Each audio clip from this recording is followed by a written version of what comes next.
Assalamualaikum warahmatullahi wabarakatuh. Perkenalkan, nama saya Aspiani dari kelas RA5 jurusan Manajemen Fakultas Ekonomi dan Bisnis. Di sini saya akan memaparkan materi yang telah saya pelajari di semester 3 ini, yaitu mata kuliah teori ekonomi. Yang pertama itu ada konsep dasar ekonomi mikro, yang kedua itu ada elastisitas penawaran dan permintaan, dan yang ketiga itu ada masalah ekonomi, dan yang keempat itu ada teori biaya dan penawaran, dan yang terakhir itu ada teori produksi dan kegiatan perusahaan.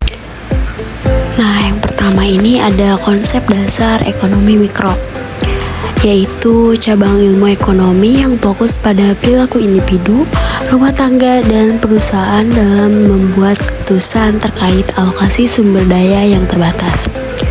Konsep ini mempelajari bagaimana keputusan tersebut mempengaruhi penawaran dan permintaan barang serta jasa, yang pada akhirnya menentukan harga dan kuantitas di pasar. Konsep utama dalam ekonomi mikro. Yang pertama ada permintaan dan penawaran. Permintaan itu jumlah barang atau jasa yang ingin dibeli konsumen pada tingkat harga tertentu. Penawaran jumlah barang atau jasa yang ditawarkan produsen pada tingkat harga tertentu. Yang terakhir, interaksi permintaan dan penawaran menciptakan harga keseimbangan di pasar. Yang kedua ada elastisitas, yaitu mengukur responsivitas permintaan atau penawaran terhadap perubahan harga, pendapatan, atau variabel lainnya. Yang ketiga itu ada teori konsumen, yaitu menganalisis bagaimana konsumen memaksimalkan utilitas atau kepuasan dengan anggaran yang terbatas. Yang keempat ada teori produksi dan biaya, yang dimana mempelajari bagaimana perusahaan memproduksi barang atau jasa secara efisien. Yang kelima ada struktur pasar, yaitu mengkaji jenis-jenis pasar berdasarkan jumlah pelaku dan tingkat persaingan, seperti pasar persaingan sempurna, pasar monopoli, oligopoli, atau pasar persaingan monopolistik. Yang terakhir ada kesejahteraan ekonomi, yaitu membahas efisiensi alokasi sumber daya untuk mencapai kesejahteraan masyarakat. Pentingnya ekonomi mikro itu apa sih? Jadi pentingnya itu untuk memahami mekanisme pasar sama menganalisis kebijakan pemerintahan seperti pajak dan subsidi, memberikan wawasan untuk pengambilan keputusan bisnis, dan yang terakhir itu mengidentifikasi faktor-faktor yang mempengaruhi kesejahteraan ekonomi individu dan masyarakat. Dengan mempelajari ekonomi mikro, kita dapat mempelajari dasar-dasar interaksi ekonomi sehari-hari, serta faktor-faktor yang mempengaruhi perilaku ekonomi skala kecil.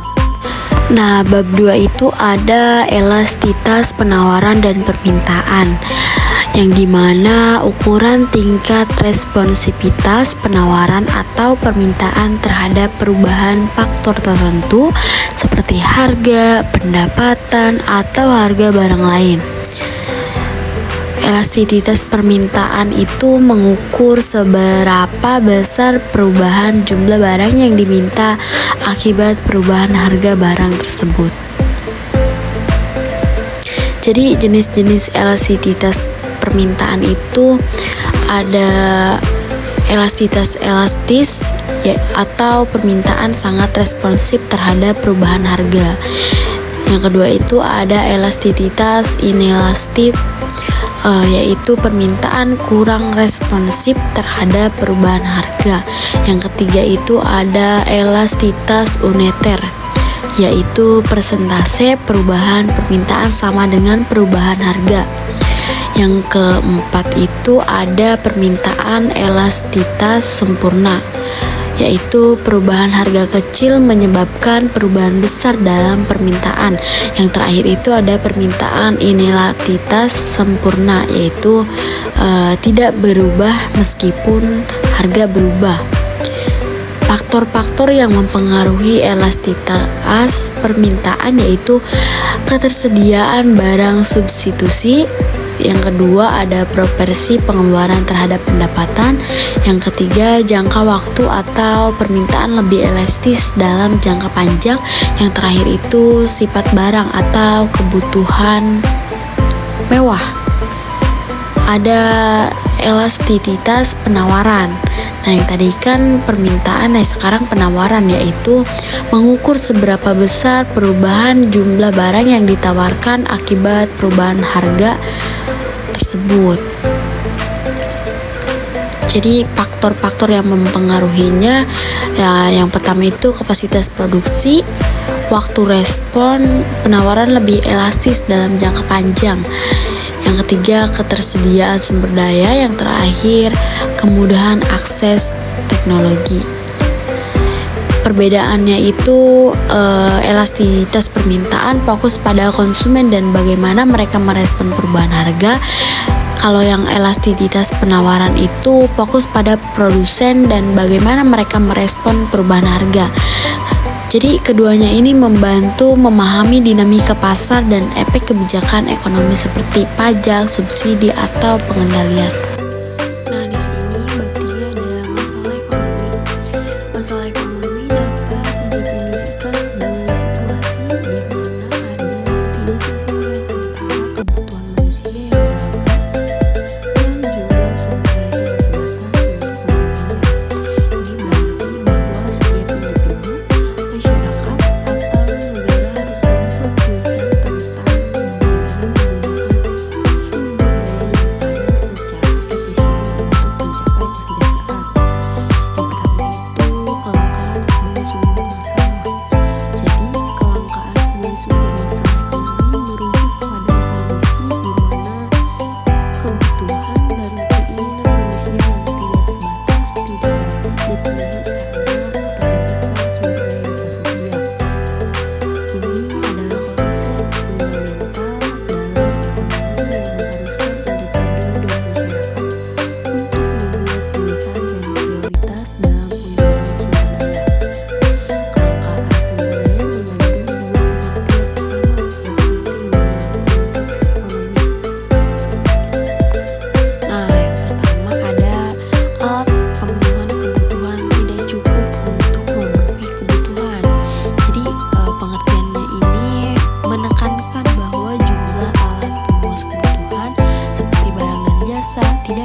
Di sini ada bab 4 yaitu teori biaya dan penerimaan. Jadi teori biaya dan penerimaan ini konsep penting dalam ekonomi dan manajemen yang berfokus pada analisis biaya dan pendapatan dalam pengambilan keputusan. Teori biaya ini berkaitan dengan pengukuran dan analisis semua biaya yang dikeluarkan dalam proses produksi. Biaya dapat dibagi menjadi beberapa kategori. Yang pertama, biaya tetap. Yang kedua, biaya variabel. Yang ketiga, biaya total. Dan yang terakhir, biaya marginal. Biaya tetap itu biaya yang tidak berubah dengan jumlah produksi seperti sewa dan gaji tetap. Biaya variabel itu biaya yang berubah seiring dengan jumlah produksi seperti bahan baku dan upah lembur. Biaya total yaitu jumlah dari biaya tetap dan biaya variabel. Dan yang terakhir, biaya marginal cost, biaya tambahan untuk memproduksi satu unit tambahan.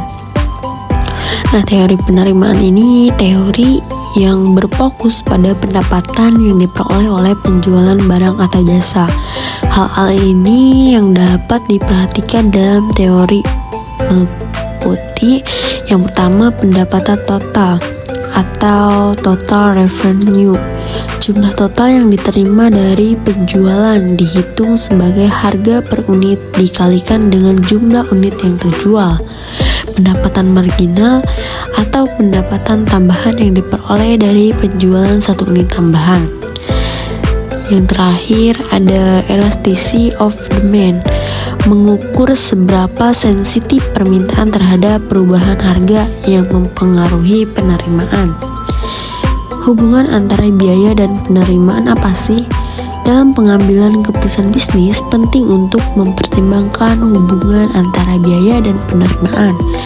Analisis break-even point, di mana total biaya sama dengan total penerimaan, membantu perusahaan menentukan jumlah minimum yang harus dijual untuk tidak mengalami kerugian. Tujuan dari teori biaya dan penerimaan yang pertama itu optimalisasi keputusan produksi, membantu perusahaan menentukan jumlah produk yang harus diproduksi untuk memaksimalkan keuntungan atau meminimalkan kerugian. Yang kedua, analisis profitabilitas, yaitu mengidentifikasi titik impas atau break-even point untuk mengetahui kapan pendapatan menutupi biaya dan perusahaan mulai menghasilkan keuntungan. Yang ketiga itu pengendalian biaya. Pengendalian biaya itu memberikan wawasan untuk mengelola dan mengurangi biaya produksi sehingga meningkatkan efisiensi operasional. Yang keempat, menetapkan harga. Membantu dalam menentukan harga jual yang optimal berdasarkan biaya dan permintaan pasar, serta memastikan bahwa harga mencakup semua biaya dan menghasilkan keuntungan. Yang kelima itu perencanaan dan anggaran. Memfasilitasi proses perencanaan keuangan dan penganggaran dengan memprediksi biaya dan penerimaan di masa depan. Yang keenam, evaluasi kinerja. Ini menyediakan dasar untuk mengevaluasi kinerja perusahaan dengan membandingkan biaya dan penerimaan aktual dengan yang direncanakan. Yang terakhir, strategi pemasaran. Jadi membantu dalam merumuskan strategi pemasaran yang mempertimbangkan sensitivitas, harga, dan permintaan untuk meningkatkan penerimaan. Prinsip biayanya ini ada biaya marginal, biaya tetap, biaya kesempatan, biaya skala ekonomi, biaya analisis break-even. Tadi sudah dijelaskan di atasnya. Prinsip penerimaan ini menghitung total pendapatan dan menjual ulang untuk memahami potensi pendapatan yang dihasilkan. Yang kedua ini pendapatan marginal. Memperhatikan tambahan pendapatan yang dihasilkan dan penjual satu unit produksi yang penting untuk keputusan produksi. Di sini ada teori produksi dan kegiatan perusahaan, yaitu ruang lingkup dan definisi ilmu ekonomi. Ruang lingkup dan definisi ilmu ekonomi telah berkembang selama berabad-abad, terutama sejak Adam Smith menerbitkan bukunya pada tahun 1776 yang menjadi dasar ekonomi modern. Ilmu ekonomi memiliki batasan yang tidak jelas dan sering berubah sehingga definisinya bisa kontroversial. Pernyataan positif dan pernyataan normatif. Jadi pernyataan positif dan pernyataan normatif itu bedanya, kalau pernyataan positif menggambarkan fakta tentang kondisi ekonomi yang terjadi dan bisa diuji kebenarannya. Contohnya itu, jika pendapatan naik, permintaan barang elektronik meningkat atau teknologi pertanian yang maju menyebabkan harga produk pertanian turun. Nah, pernyataan normatif itu melibatkan nilai-nilai dan etika, membahas apa yang seharusnya terjadi. Contohnya itu, berapa nilai tukar dolar yang ideal untuk mendorong pertumbuhan ekonomi. Pernyataan ini sulit diuji karena bergantung pada nilai-nilai yang subjektif. Alat-alat analisis ekonomi ada 5, yaitu analisis regresi, analisis model ekonomi, analisis SWOT, indeks harga, dan analisis cost benefit. Cabang utama ilmu ekonomi yaitu mikroekonomi dan makroekonomi. Jadi mikroekonomi itu berfokus pada perilaku individu dan perusahaan dalam pengambilan keputusan, sedangkan makroekonomi itu berfokus pada indikator ekonomi agregat dan bagaimana kebijakan pemerintah dapat mempengaruhi perekonomian nasional atau global.